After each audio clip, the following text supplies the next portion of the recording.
Well, ladies and gentlemen, the Big D is invading the Big Apple. Yes, UFC 295 hits Madison Square Garden this Saturday night with one of the biggest cards of 2023. Before I bring in my UFC friend, please subscribe, like, and share the Monkey Spectrum Sports YouTube page. See all my content.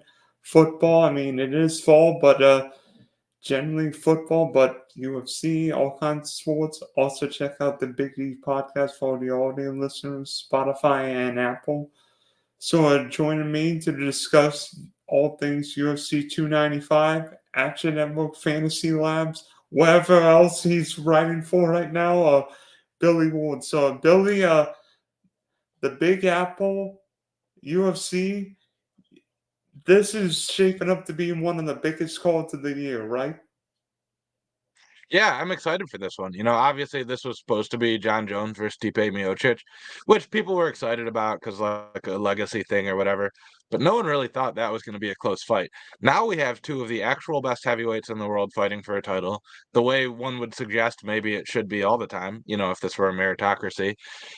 I like that we're kind of moving the heavyweight division into a new era here with Pavlovich and Aspinall. We just saw Jailton Almeida with a dominant performance. He's probably got next to whoever wins this one. And then, Jiří P coming back from the worst shoulder injury in the history of shoulders to take on Alex Pereira, who obviously already was a middleweight champion, was massive for the division, looked decent at 205 against Jan Blachowicz, but, had some issues there. So should be a really fun card at the top. Not a ton of names that you've probably heard of once we get down the card a little bit. UFC kind of banking on those two main fights to sell the card. But if you're a hardcore fan, there's definitely some spots to look at down the card as well that I'm excited about. How do you think? How do you think the Miocic John Jones fight would have paired out? Obviously, we don't know how it would have paired out because that fight won't happen. But how do you think that fight would have played out? Yes, we do. What do you mean we don't know? John Jones would have killed him. Stipe Miocic is like a 41-year-old firefighter who doesn't really want to fight anymore. Like he was just coming back because he was going to get a Brinks truck full of money to fight John Jones. Like, cool and all. Stipe would have, put up a fight a little bit, but we saw how John Jones immediately grappled Cyril Gane and made him look like a child. Stipe never the best grappler. It would have been a similar fight, in my opinion. Maybe takes a little longer, but yeah, we know how that one would have gone. Come on. Yeah, it would have been one. Yeah, I think we both agree it would have been one-sided, right? It would have been. It wouldn't have been a question who won the fight, but how long the fight would have lasted. Yeah, and that's kind of why I like what happened to the card because, Jones is theoretically the heavyweight champ here, even though Ngannou never lost it. But Jones, probably pretty easily defends that against Stipe. It's not like John Jones is fighting every 4 or 5 months. It'd probably be another year before we saw him. He might retire before he lets Sergei or Tom Aspinall or Jailton Almeida get a shot. Now, with those guys winning the interim title, we can pretend John Jones is the heavyweight title. We can let the people who actually want to fight and stay active fight over the interim. Makes the division a lot more fun. Yeah, and also now the UFC can have guys who actually want to fight instead of fight Right. once in a blue moon, just right off into the sunset. Yeah, I mean, and there's a lot of talk that both Jones and Miocic were likely to retire after that fight. So if they still want to do that when Jones is healthy sometime next summer or next fall, great. Do that. We can let the division move on. We can have these young up and comers. It's kind of quietly one of the more exciting times for the heavyweight division in a long time. I just mentioned Jailton. We've got the two guys fighting tonight. I can't remember the last time we've had like three legitimate, exciting contenders as at heavyweight, especially who are still more or less in their prime. So it's kind of fun to see what happens with those three. Gets a little thin behind them, so I don't think we can look 2, 3 fights in the future. But by heavyweight standards, this is pretty stacked. And then maybe we can talk Francis to coming back at some point, or some of these other guys coming up who've looked decent. So fun time. Maybe we get Francis Ngannou and Tyson Fury fighting in the octagon. Yeah, I mean Tyson Fury would have obviously never do that. Deontay Wilder said he might, so that would be fun, but wouldn't be the octagon. It would be the PFL Smart Cage. I actually think Ngannou might be in the PFL next year. He's supposed to, but if he gets another, 8-figure contract to fight a boxing match, they're gonna let him go do that instead. Yeah, so Yeah, let's get Back back on to 295 here because we got a couple title fights to break down. yeah, we've got a very fascinating light heavyweight bout between Yuri P and Alex Bahia. Wow. I'm like, I knockout power against knockout power. I'm guessing this fight's going to. I'm guessing this fight's going to end one way for either guy, right? Yeah, I mean, we've seen Yuri get some submissions in the past, and Pereira's grappling has gotten better, in this time he spent training with Glover. So I don't think it's, all stand up war here. I think Yuri probably needs to make this a striking match or a grappling match, I'm sorry. Or, make it a crazy striking match with spinning stuff and jumping things. Because if he tries to just stand in front of Pereira and kickbox, he's going to get knocked out. But, he's the better mixed martial artist, which is in theory what we're doing here. So I'm looking forward to it. Betting lines on both these title fights are super close. Right now, DraftKings has Yuri as a slight underdog at plus 102 and Pereira at minus 122, which feels about right. But Pereira's 8,400 for DFS, Procházka's 7,800. I think a lot of that is just due to the injury situation with Yuri. It's been like 18 months since he fought. His shoulder injury was, allegedly one of the worst anyone had ever seen, according to Dana White. So that makes it a little bit interesting. If he was full strength, I think Yuri would probably be the favorite here. He's younger, more well-rounded, got some stuff going for him. But, how much is that injury gonna impact things? So really like this fight. Of the two, it's the one I would stack in DraftKings just because I could see the loser still scoring decently here. Whereas with Pavlovich and Aspinall, if Aspinall loses, it's probably because he got knocked out on the feet fairly quickly. And if Sergei loses, it's probably because he got taken down right away and doesn't score any points. So whoever doesn't win that one probably scores almost nothing. Whereas this one, I'm hoping we get like a similar fight as we had with Glover, where it's a wild back and forth thing. Both guys doing a ton of stuff, a lot of action, a lot of activity, a lot of fantasy points. And talk about each guy. First, talk about Yuri P3. What would he? Because yeah, we've seen Yuri P in the octagon. He's got a. Let me see how many knockouts. 25 knockouts. A couple of Mitch. How do you? But to me, I look at European and think, yeah, he's got the power, but will he try and make this, if not a stand, if not maybe a crazy MMA fight, maybe he'll take it to the ground and test Pega's cardio at 205. Yeah, I certainly think you should take it to the ground. I don't know about the cardio. Pereira got the fifth round knockout over Adesanya. It's kinda, I don't wanna say easy, but it's easier to kickbox across a 25-minute fight than it is to be constantly wrestling and looking for takedowns. That just takes more energy, and with him not having as big of a weight cut at 205, I think his cardio will be fine. But, cardio or not, if you're on your back, you're losing. And Yuri can cause some wild scrambles, make some interesting things happen there.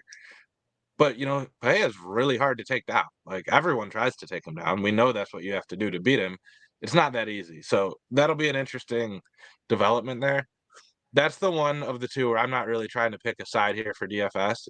For cash games, I'm just rostering both of them. And then for tournaments, you probably have a couple lineups with each of them and see what happens. And then with Peja, I mean, we've seen the knockout power. He finished Izzy Adesanya 1 year ago at MSG, so we know what Peja can do. Really, I don't know if he fought a great fight against Jan Blachowicz, but he came on strong in the end and got the decision. But how do you think Peja is going to be in his second fight at 205? Yeah, I mean, we talked about this at 294 with guys like Islam. They don't really change their style that much based on who they're fighting because they're so good at one aspect of it. They're going to try to do that no matter who they're fighting. It's not like there's some matchups where Alex Pereira is going to decide to pull guard and look for triangles. Like, he's going to try to keep the range, kick your legs out, and then knock you out with a big right hand. That against any human being, there's no one you could put him in there that wouldn't be his plan. So I think it'll be similar.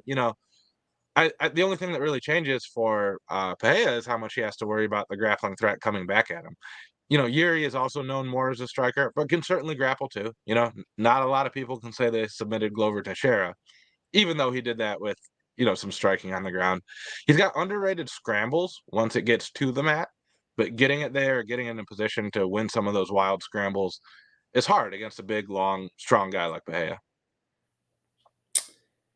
Yeah, and plus, unlike other fights where you maybe didn't have to worry about the knockout power of Glover Teixeira, he's definitely going to be one of the Bahia because if he goes for a takedown, guess what? He'll eat a right hand. Yeah, that's the one thing I haven't really seen. Derek Lewis has been a master at this of catching you as you come in for a takedown. I haven't seen that part of Bahia's game, which is something where if he added would be real scary. Where if he can time some of those knees or uppercuts, he doesn't really do that. He kind of switches into grappling mode, right? He sees you shoot, he's like, okay, this is how I defend shots, this is how I sprawl, this is how I work for underhooks, which is not wrong, of course. So I don't worry too much about that for Jiří. I don't think he's just gonna like turn into Brock Lesnar, stand in front of him, blast double, go. I think if he can set it up, get some angles, throw a spinning elbow or a back fist or some crazy strikes, get Bahia worried about that, and then drop for a leg, I think that's how it'll happen if he gets a takedown. Just the more chaos happens in this fight, the better for Procházka, and the more of a traditional, like straightforward mixed martial arts match we have, the better it is for Bahia. Do you um how long do you think this fight goes? Because neither guy has been 25 minutes in the octagon. I think both of them have fifth round decision wins, but do you think this fight ends with one of them seeing stalls? I think we see a stoppage here. I'm not as convinced that this one is like right off the gate. Pereira actually likes to be fairly cautious early in fights, which is why he's looked so good later in fights because he doesn't empty Well, the look tank at early. the Hopper fight when he lost the first round and came on strong at the end. Yeah, exactly. That's just kind of how he fights. Which is another reason why, in terms of DFS, I prefer stacking this one. Both this and Pavlovich Aspinall have the total set at 1.5. But for this fight, over 1.5 is minus 160. The other fight is plus 165. So a little bit likelier this one goes long. I think second through fourth round stoppage is probably the likeliest here. I don't think either guy comes out blitzing. But Jiří might, like he might always do something crazy. So you can't rule that out.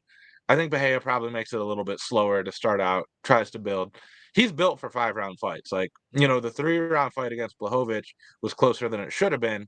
I think you get 5 rounds out of that one, and he looks a little bit more dominant if he gets the full 25 minutes to work instead of the 15. How do you think Yuri coming back? How do you think Yuri will fare coming off his shoulder injury? Because he's hasn't fought in 17 months. Yeah, like I said, I think this line would be about flipped, were that not the case, with Jiří as a slight favorite rather than a slight underdog. That's about how much weight I'm giving it to it, right? Instead of being minus 120 or plus 110 or something like that. So it's about 5 or 6% swing. That's about what I'd give to it. Of course, I'm not saying it's going to have a 5 or 6% impact. I'm saying there's a 5 or 6% chance it has a much bigger impact than that, which is tricky, for someone trying to bet it or use it in DFS. We don't really know. Obviously, there's no way of knowing. I'm guessing with it being almost a year and a half, the shoulder's fine. Of course, there's some cage rush issues that could be the case there too. So I would say the bigger concern is just being rusty more than the shoulder still being injured. But we don't know. I mean, other than the people training with him, no one really can say for sure. By the way, how about this stat? Alex Pereira has fought in MSG the last 2 years and won both of those fights.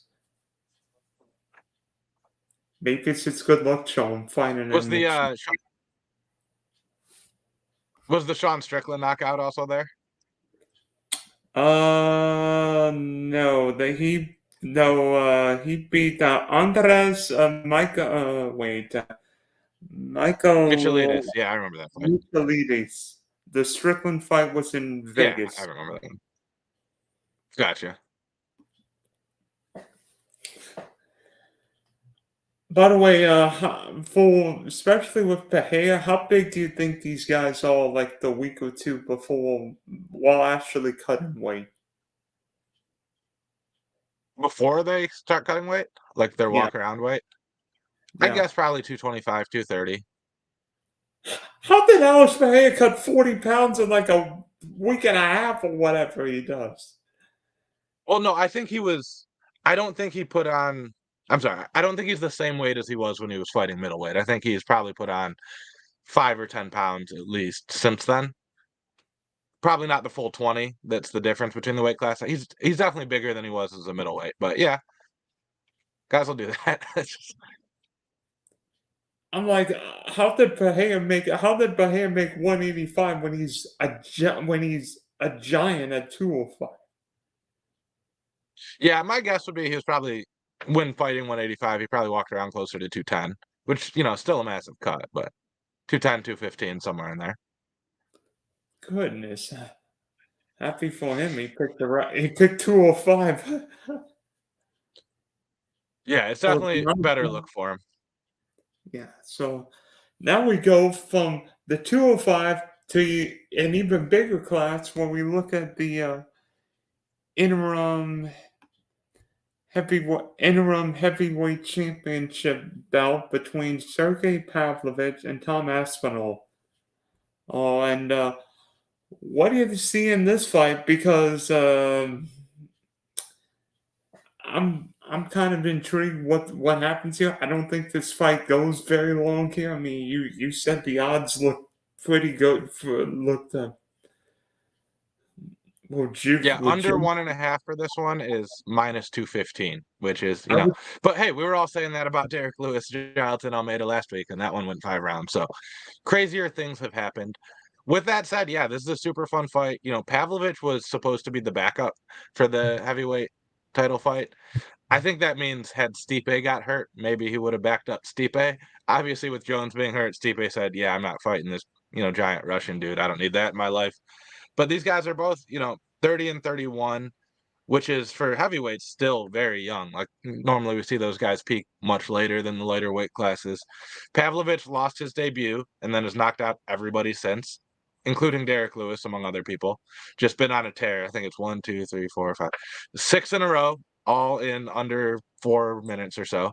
And then Aspinall, outside of tearing his knee against Curtis Blades, undefeated in the UFC, 6 wins. Only one of them made it to the second round, and that was just barely. So, two guys that like to get things done, very different styles. Sergei Pavlovich is a crazy powerful striker, probably the most dangerous like one punch guy in the UFC that we have right now. Aspinall has solid boxing, fast hands, but his real strength is his grappling, and we don't see a lot of heavyweights who can grapple that well. I think as long as this one remains on the feet, Aspinall is probably going to land more strikes, like he has quicker hands, but all it takes is one from Pavlovich. So, Pavlovich is definitely going to land the more damaging shots, whereas Aspinall needs to be looking for takedowns, but he can't shoot in blindly.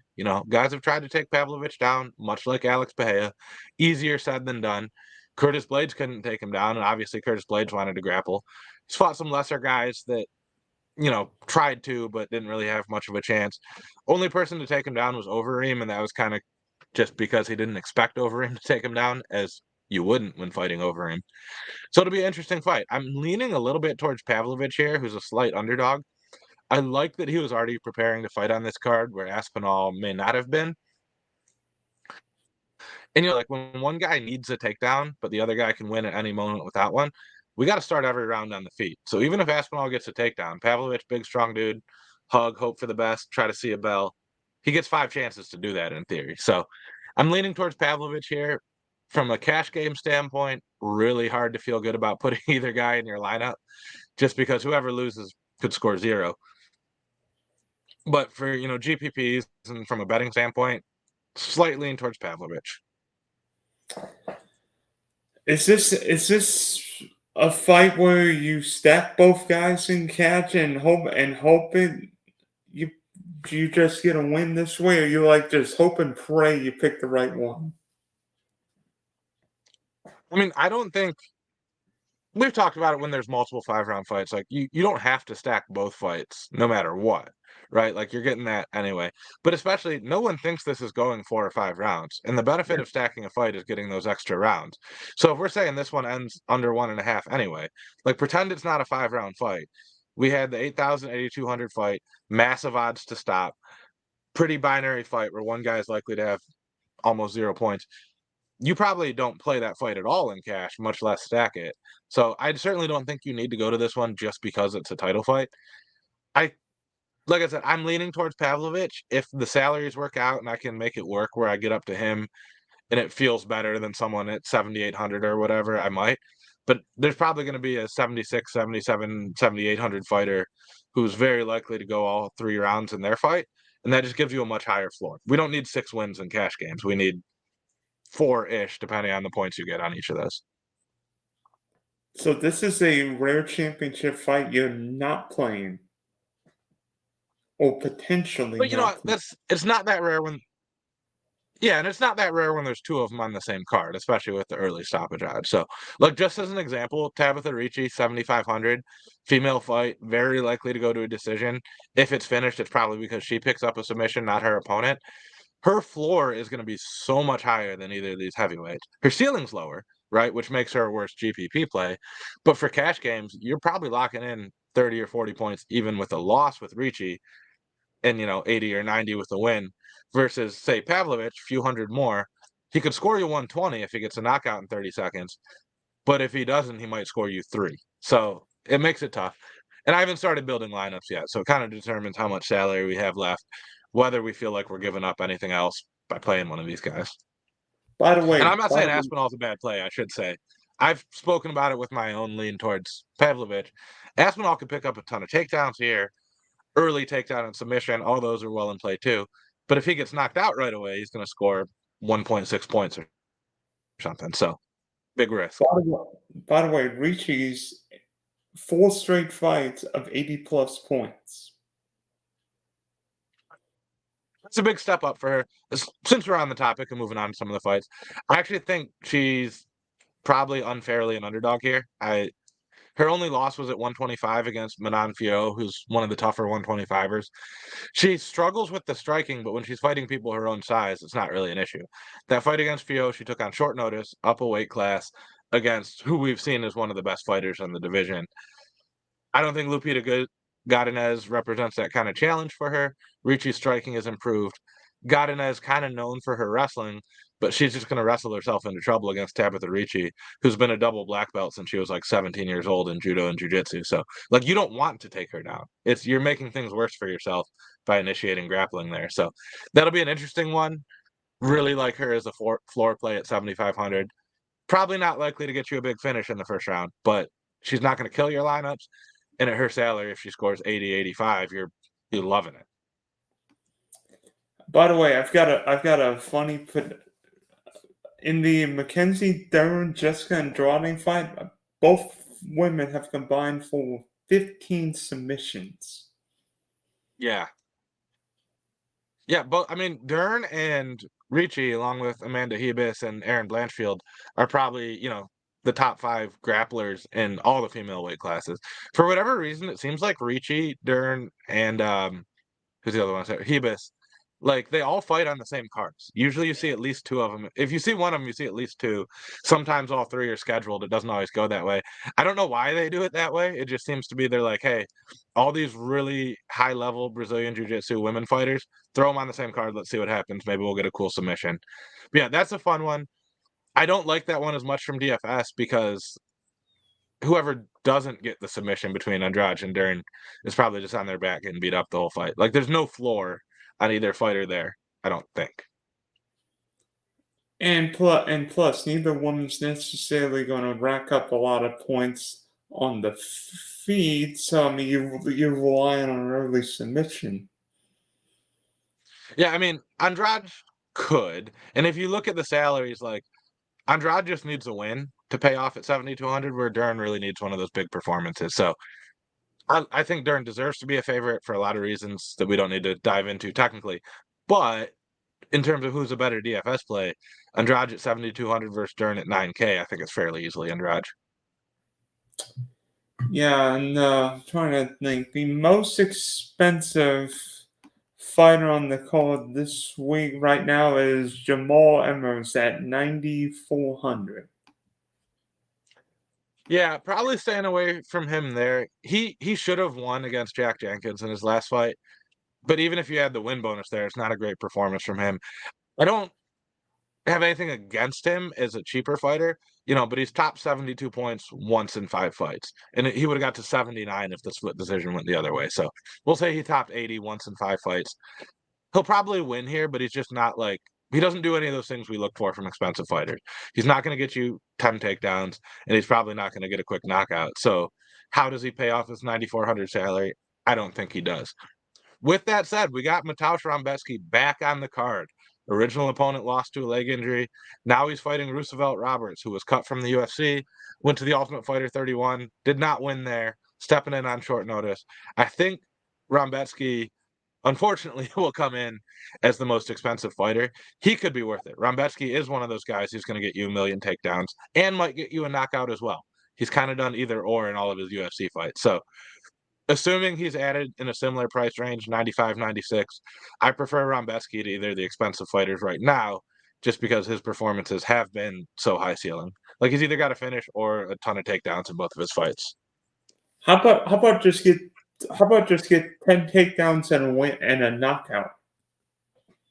Well, it's hard to do both, right? Because if you knock a guy out, you might not have had time for that many takedowns. But I hear you. That would obviously be the ideal situation, but he If you got, put I up guess, only 3 105 takedowns, but points, 89 significant strikes in his debut, 2 knockdowns against Loic Radzhabov in a second-round knockout.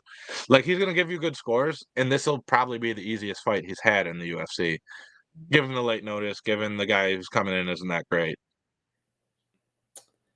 I mean, where do you rate this UFC card compared to other cards this year? I don't know, it's hard to remember back, over the course of the year, all the fights we've seen. I I don't know if I said it to you off I think I said it off air, but it's very top heavy, right? It's 2 of the most exciting, close, intriguing title fights we've had in a long time? It's not a title fight with -500 odds, it's not a title fight with boring fighters. Those are awesome. For a more casual fan, like, you know, I think most people have probably heard of Mackenzie Dern and Jessica Andrade. Matt Frevola, it being in New York is kind of a fun fight, but even on the main card, like, I'm a huge Pat Sabatini fan. I might be the only person who will say that out loud outside of, like, his mom. So and that's a main card fight against Diego Lopez.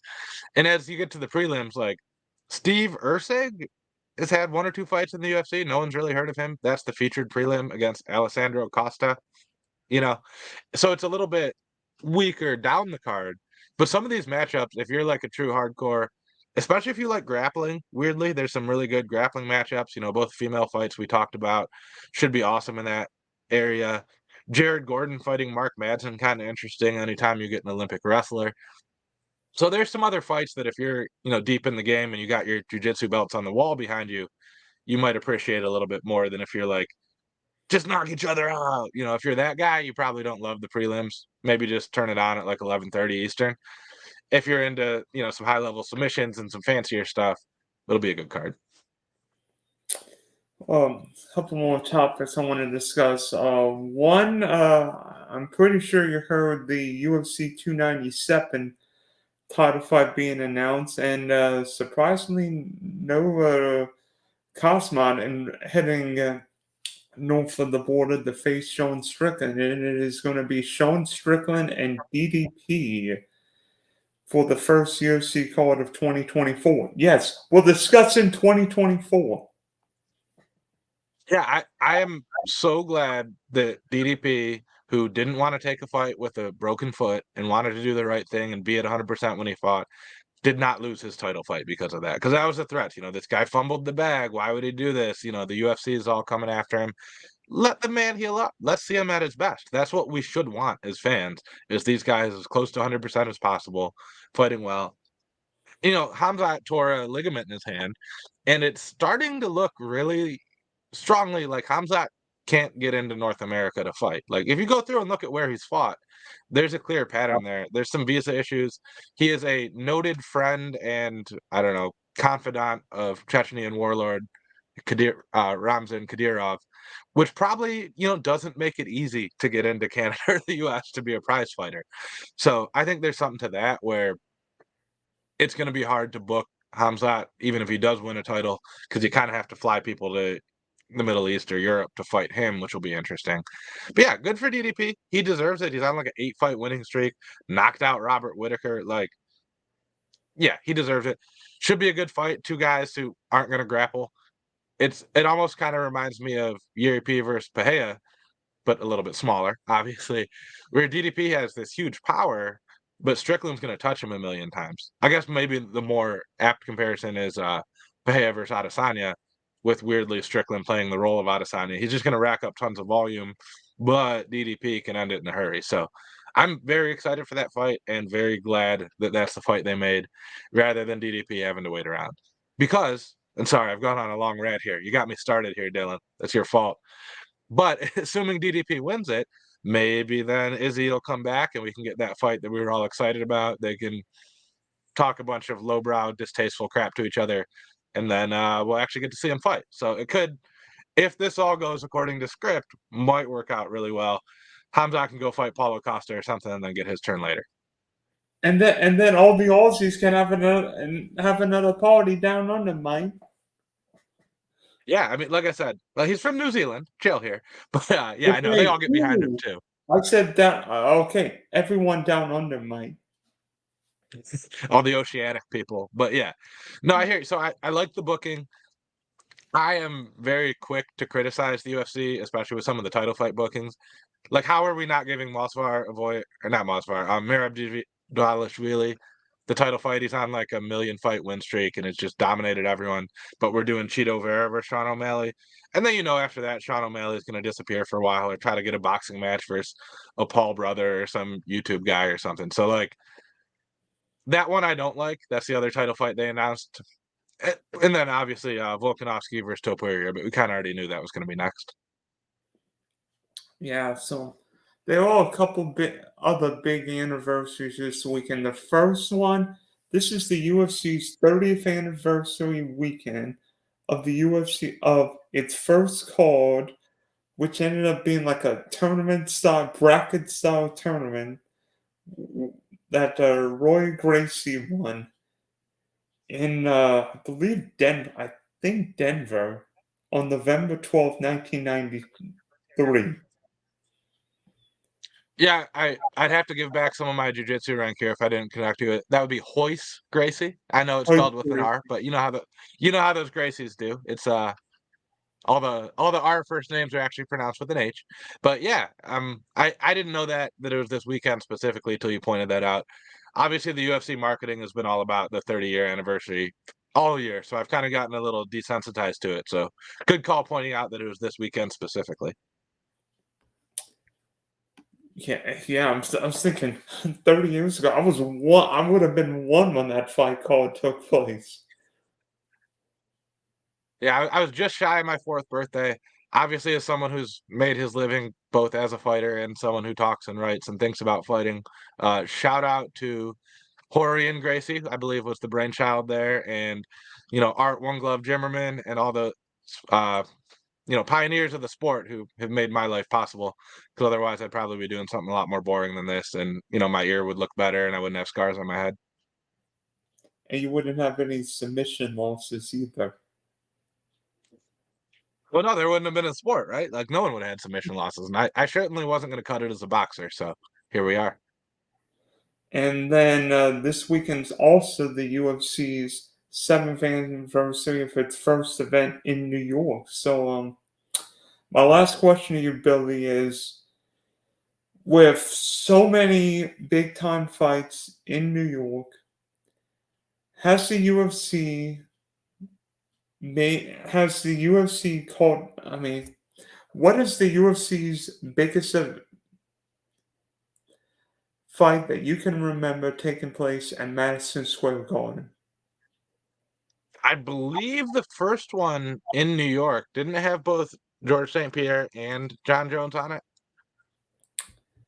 I want to say that was the first one in New York City, but you said 7 years ago. It would have been no, it was longer than that. It was 2016. It's a It's hard to set see called here on Tapology. They don't show you the. Yeah, Bisping versus St. Pierre. When GSP came back, that was in New York City, November of 2017. That's the one I was thinking of. 3 title fights on that one. TJ Dillashaw beat Cody Garbrandt for the bantamweight championship. Rose Namajunas knocked out Joanna Jędrzejczyk in what I believe was a pretty massive upset at the time. Plus GSP coming back to fight at a weight. GSP obviously Canadian, but he did a lot of his training in New York City with John Danaher and the Renzo Gracie team there. So kind of like, in the manner of speaking, a hometown guy there. So that would be my vote off the top of my head, but obviously I don't know every event that was in New York over the years since it's been legalized there. I was thinking back to the 2016 fight where Sterling Conor McGregor fought and became the first two-time UFC champ, the current champion. Yeah, first, but there's been many since, and McGregor's was a little bit sketchy because he kind of skipped the line here and didn't really deserve all of those title fights in the way that someone like Volkanovski did, or John Jones has, or Daniel Cormier going between the two divisions and fighting the best guy. So, sure, great, it was cool. I don't want to take anything away from him, but actually, I kind of do want to take something away from him because that was about his drawing power more than his mixed martial arts ability. You just want to take some of Conor McGregor's money, right? I want that money to be distributed to the people who are better at fighting rather than the ones who are better at talking about fighting. That would be us, right? What was that?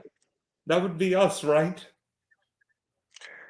Well, yeah, I mean, talking about fighting in a different way, but there's just so many guys who, don't get Conor McGregor money, but are clearly more deserving fight. Like, I mentioned off the top of my head, Murad Dvalishvili can't even get a title fight against Sean O'Malley despite winning 7,000 fights in a row in dominant fashion. Like, guys like that who don't make a ton of money are considerably better fighters than McGregor, probably even at his peak. But, no one knows their name because he doesn't say a bunch of dumb things and throw dollies at people and punch old men in bars and all kinds of other bad behavior. Which maybe he should. Maybe he should start doing that stuff. Maybe he'd get more title fights. But, not that I'm advocating criminal activity. Maybe that helps, though. All right, Billy. So thanks for hopping on. Hopefully, the Big Apple is big for both of us this weekend, and we'll reckon in the fruit and the money this weekend. Yeah, it'll be a fun one. I'm really looking forward to building some DFS lineups here. Anyone listening, go ahead and reserve a contest now so you get that email from DraftKings when they add Rombetsky back to the player pool. Super nice when they're doing that. I always like to have one reserved because then you get that notification right away. You get the salaries. You're the first to know. So that'll be my closing advice to anyone listening to this on a Wednesday.